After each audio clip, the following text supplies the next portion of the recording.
Hi fellas, Nige back here again with an inbox review of Kinetic's SU33 Flanker D. Okay, so I got this one for Christmas. I've been after another flanker for a while, and this one was bought for me by my lovely wife. Okay, so in a minute we're going to go and have a look at it. As you can see, some nice CAD rendering and that beautiful three-tone Russian Navy markings. A little bit of spiel on that side, so if you want to, you can go ahead and pause it.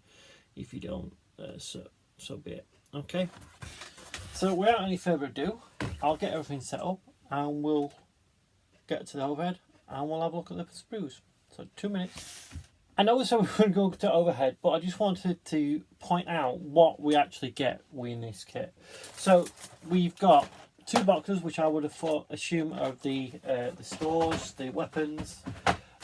We get 1 clear part, 1 sheet of photo etch, and then we've got 1, 2, 3, 4, 5, 6, 7, 8, 9 bags worth of plastic fabric. Okay, so this might go on for a little bit, but hopefully it won't take too long. So bear with me and we'll get started. So as always, we start with the instruction manual. It's quite a thick book type. We've got a little bit of write-up again on the actual aircraft, which you can see there. All the usual things to do with this, you know, all tools to use, be careful, blah de blah de blah. Then move on to the inside, and we start off with a sprue map, a parts code, and the item decals. I'm assuming that's up to the sprues and all that sort of stuff. So that's a good guide there to be able to help you find everything on there. And then we've got the colour call outs, the colours themselves in Vallejo, Ammo MIG, Italieri, Mr. Colour, Humbrol enamel acrylic, Tamiya enamel, and Aken paints. I've already started looking for colours and what have you. I don't know which way I'm going to go with this, but we'll see. So moving straight on, and we move into a black and white rendering of the actual cockpit tub going together. And as you can see, it's not brilliant. Okay, it took me a while to work out that these are the actual colours. These actual colours represented on the Vallejo colours. Now, as it says down there, so, oh wait a minute, so the 950 denotes model Vallejo model colour. Okay, so this is going to get a little bit more confusing, maybe. But we've got the parts and then we've got the colour call outs. It's not blatantly obvious to start with. Okay, so that's giving you colour call outs, 950, whatever they are, which we'll have a look as we're going through. We then move on to the seats. So we've got the, or should I say the seat. So we've got the injection seat with some photo etch. It looks like the headrest is all one part, which is good. There's no seams or anything that you should have to worry about getting out. There doesn't look like there are any seat belts, which is a shame, seeing as we've got a photo etch for the leg sort of straps or wherever they are. Okay.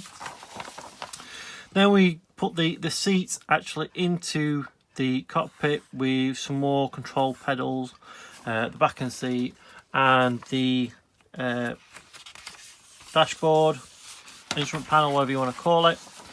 Then I am assuming that that's the nose wheel bay, and then we've got Vallejo model colour, so 7111.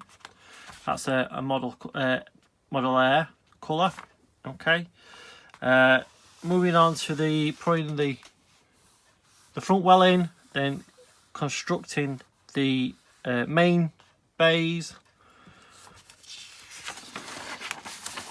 Moving on to the putting the small parts of the bay together.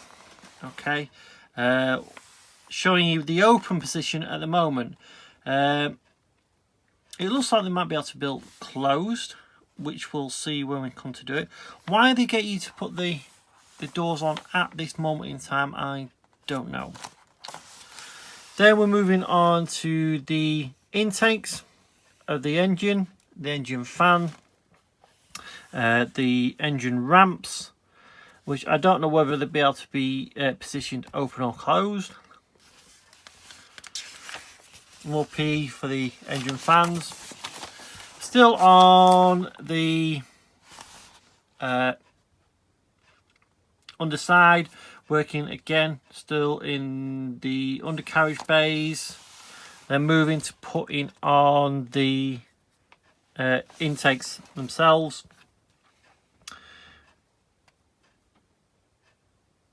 Okay, not too sure where this P part goes to go in there. You can have the vents open and close either side.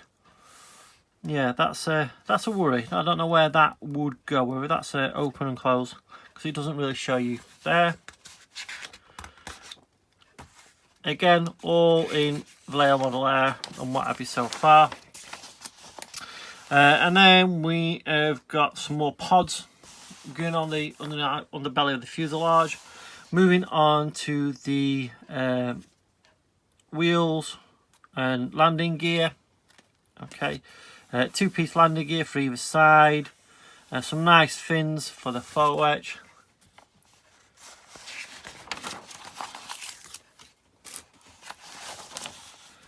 The main wheels going on. So there's the two sides, 1 and 2.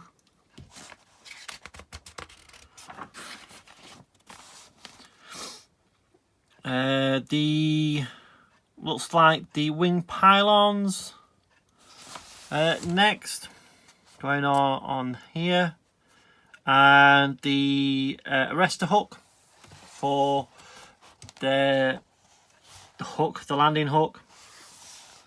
The wheels, wheel bay doors and fins. What that other piece was further on, I don't know.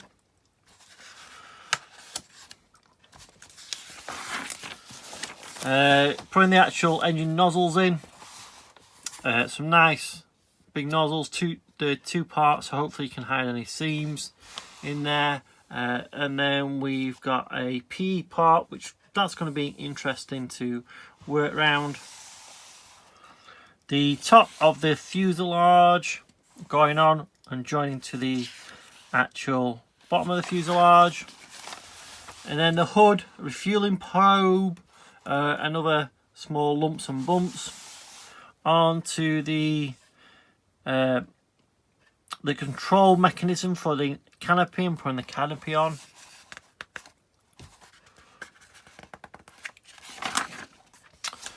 And there we are, the canopy on, open or close.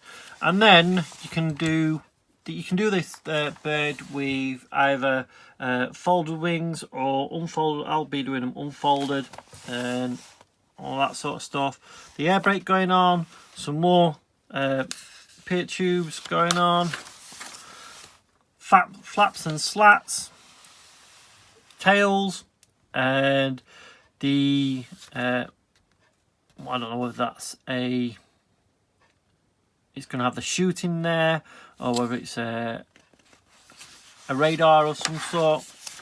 The nose cone going on with some little bits, and the pitot tube on the nose. Nothing about any nose weight. And then we've got the wings themselves.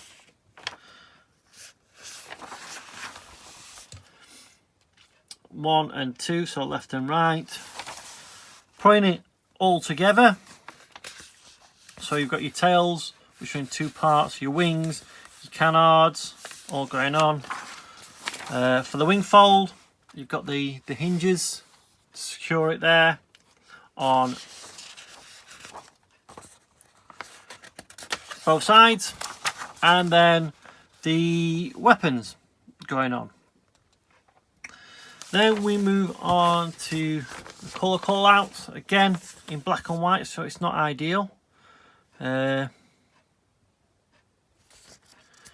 that one, yeah, that's just all the decals, stencil numbers, and then we move on to the actual colours of the colour call out. So again, it's all in guns, Mr. Colour, and then painting it all like that and putting all the other bits and pieces on. So that's the instructions, to be honest. A lot to be desired, but hey ho, let's have a look at the kit now. So we'll start off with one small packets that's got 2 sprues in it. So we've got sprue T and S. This one's the air brake, the hook, some of the wheel bay doors, sorry, should I say. And as you can see, it's got some really nice raised rivet detail on there, and same on in the doors. The big air brake, the arrestor hook, looks nice. A little bit flash, but that's better than what I expected. Move on to some of the weapons loadouts and what looks like a pylon. And again, this time we've got some really fine recessed detail on there, on the other panel, and some nice detail on the actual wherever booms they are. Are they the wing booms potentially? Moving on to the next one. Where is it?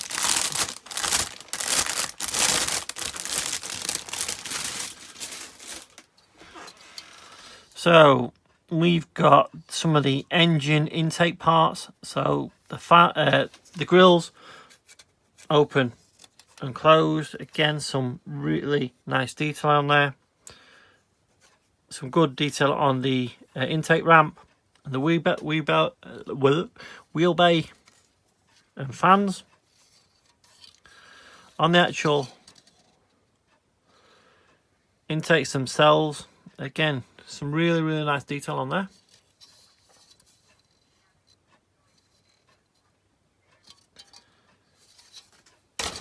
Next up, we have got one with the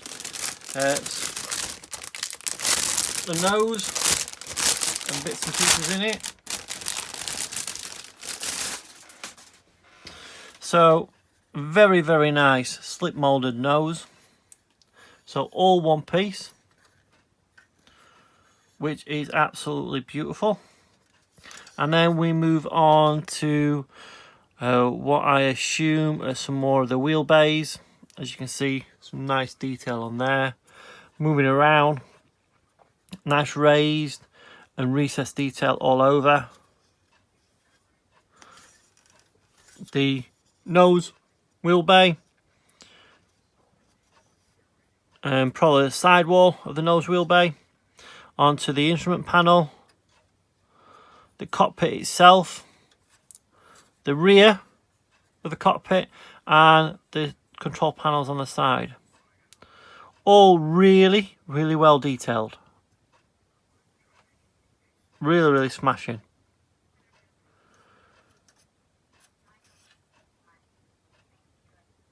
Yeah, so really happy with that sprue. Next up, we have got, I believe, wing sections. So first look at some of the actual detail on some of the flat surfaces. And again, some really nice recessed details on there.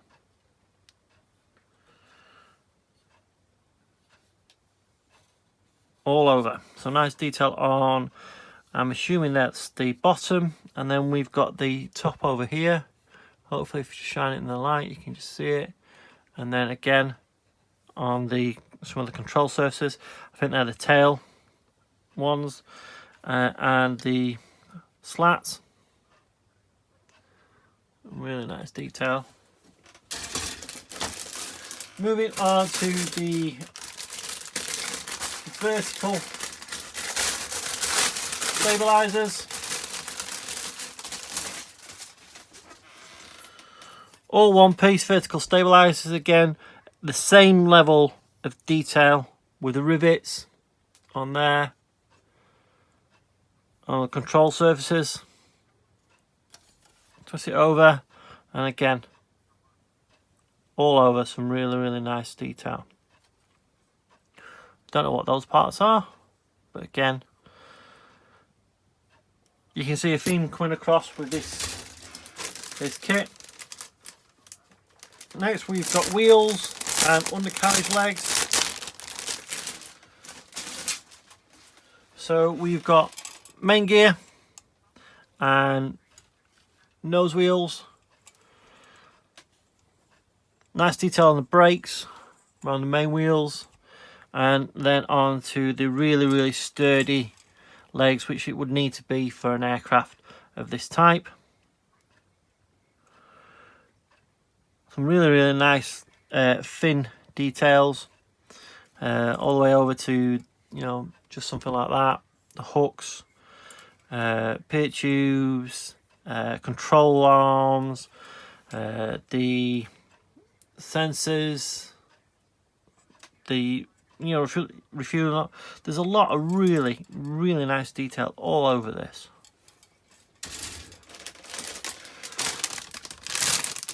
Onto the upper fuselage and the canards, and I might struggle to get all this on.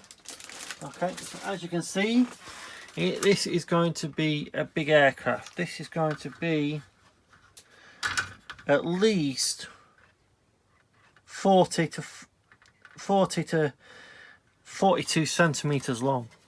So it's going to be a big aircraft, and because it's such a big aircraft, you need all this lovely detail that you've got on there around the panels. Again, we've got nice raised panels and hatches combined with lovely rivet recess details all over this one.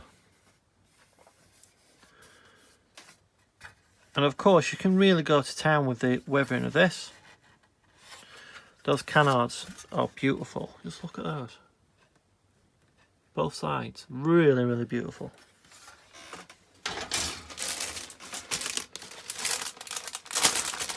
Next up, we have lower fuselage, and the same sort of detail as we had on the top, we've now got on the belly. Okay, so where the intakes will go, the engines, the rear horizontal stabilizers, as you can see, that's probably gonna, you know me, I'm probably gonna break them off, but I will try not to. I'll try my hardest not to. Yeah, so that's really nice all over again. On to the last bag of screws, the grey plastic at least. And in this bag we have got, so we've got 2 seats. Okay, even though this is a single seat aircraft, I believe. Oh, yeah, which it is, yeah. So there's 2 seats. So yeah, like I said, all one part for the headrest, and then we've got some nice detail on the seat cushion, on the back cushion, and all over really some really good detail. Just look at on the side, you know, get some lovely, get a wash on that, really nice.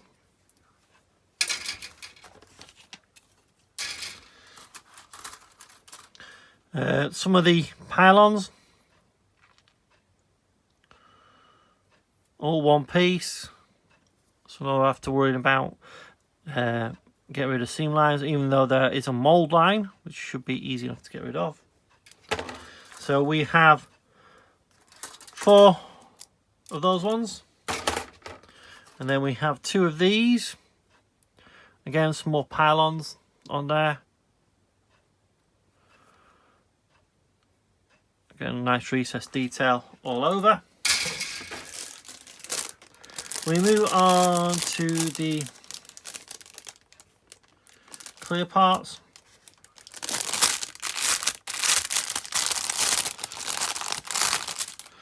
And first major downside is that seam straight through the actual canopy. Now that's not going to be too hard to get rid of. It's just a problem that you've got to do it. And it's rather clear. So it's going to be it's going to be a bit of a pain, but we should be able to manage it. But again, we've got some nice, I don't know if you can see it, some nice detail on the actual canopy itself. Right, next up, we'll have a look in these 2 boxes. So we'll start with this one. Okay, so we'll pull this out, and this, the attention to detail and the care of packing these away is absolutely brilliant. So if I take these out, you can see that we have 2 lots of the engine. So all one piece, so no seams, lovely slip molded technology. And just look at that. So that's absolutely fantastic. So that's going to look lovely on the back of the aircraft, and you get 2 of those. So just put those away for a minute. Just put them over there, and then we've got this one.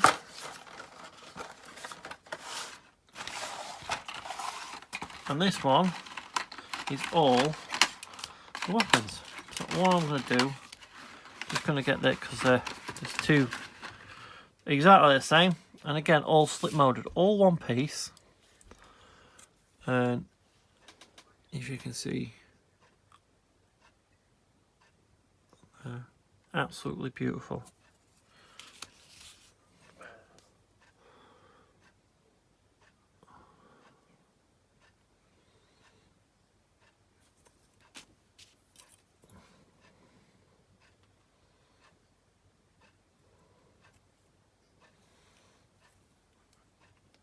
Oh, absolutely stunning.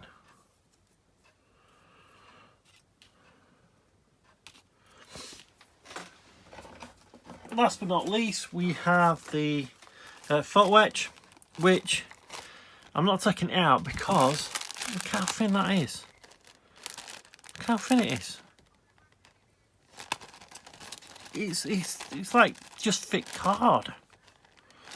That's going to be interesting to work with, especially these little bits about not bending them too much and what have you.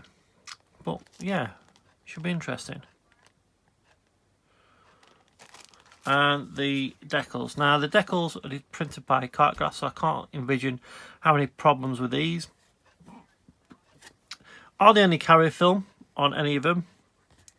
Nice and shiny, and luckily there's not a lot, but I do like the 2, Tiger or the Eagle. Really nice. So that's Kinetic's SU-33. Absolutely beautiful kit that's let down by 2 things as far as I can see. The instructions, they're not the clearest, not by a long shot, so I'm going to have to do quite a bit of research on them and try and find other builds to help me build some of the parts, because they're not that, it's not that clear. I think that's the main downside. We've been black and white, no colour. A little bit iffy with the actual colour call out. Well, not iffy, it's just the way they dance all over the place. Stick to one or the other. Or give them in federal standard numbers or whatever the Russians call them. So then we can, find them out ourselves. And the canopy. But the canopy is not the biggest issue. I think the biggest issue is the instructions. Everything else is absolutely beautiful. The detail on the actual kit itself is I've not seen a lot of detail like that on any kit for a long time. Not even to say, you know, Edard for me have always been up there, but even on their kit, you know, kits, they've not been as much detail as what you can find on that. And the stores and the engines, the weapons and the engines are absolutely phenomenal, absolutely brilliant. So that's my take on the SU-33 by Kinetic. Whether this will get built this year, I'm not 100% certain, because it's going to take a lot to build, and I've got some pretty big builds planned, plus I'm going to be away a lot, but it'll get built.